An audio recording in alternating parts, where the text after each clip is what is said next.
দুই দশকেরও বেশি সময় পর রাজশাহীতে আসছেন বিএনপি চেয়ারম্যান তারেক রহমান।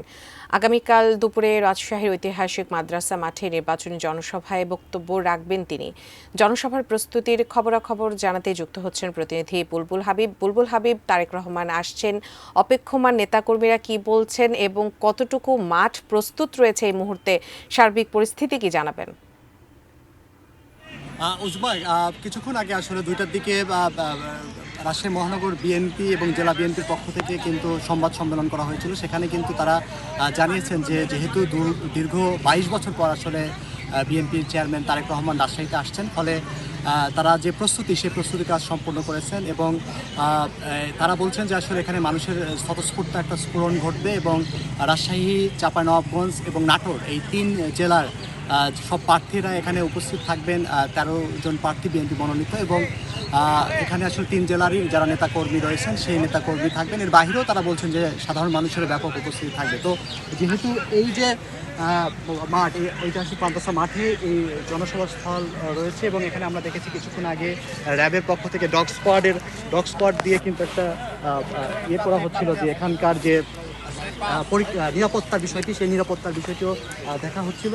তো আমাদের সঙ্গে রাজশাহীর 5 আসনের বিএনপি মনোনীত প্রার্থী ধানের শীষের অধ্যাপক নজরুল ইসলাম রয়েছেন। একটু আমরা জানবো যে দীর্ঘ 22 বছর পর জনাব তারেক রহমান রাজশাহীতে আসছে, তো আপনারা আপনাদের পক্ষ থেকে প্রস্তুতি কতটুকু নিয়েছেন? বিসমিল্লাহির রহমানির রহিম। আমাদের মধ্যে দীর্ঘ 17 বছর পরে যে আমাদের যে সংকট গেছে, এটা আমরা উত্তরণের জন্য আমরা আরেক জায়গায় ইনশাল্লাহ, এবং আমরা আমাদের পুঠিয়া দুর্গের উপরে মানুষ অত্যন্ত আবেগে আছে। ইনশাল্লাহ মানুষ তারা স্বতঃস্ফূর্তভাবে তাদের আবেগকে নিরসন করার জন্য এই ময়দানে যোগ দিন ইনশাল্লাহ। ধন্যবাদ। আমরা কথা শুনছিলাম রাজশাহী 5 আসনের জন্য বিএনপি মনোনীত প্রার্থী। তো আসলে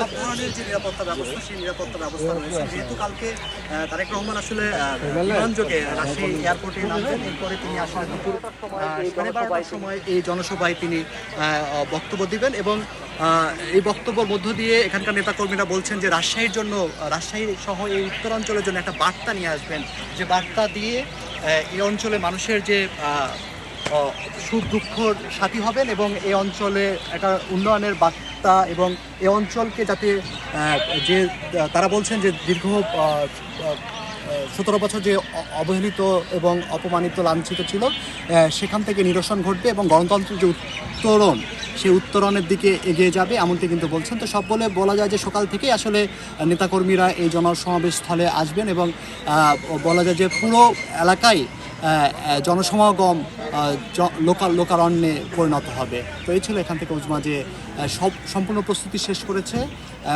প্রশাসনের পক্ষ থেকে এবং বিএনপির পক্ষ থেকে, তার খবর।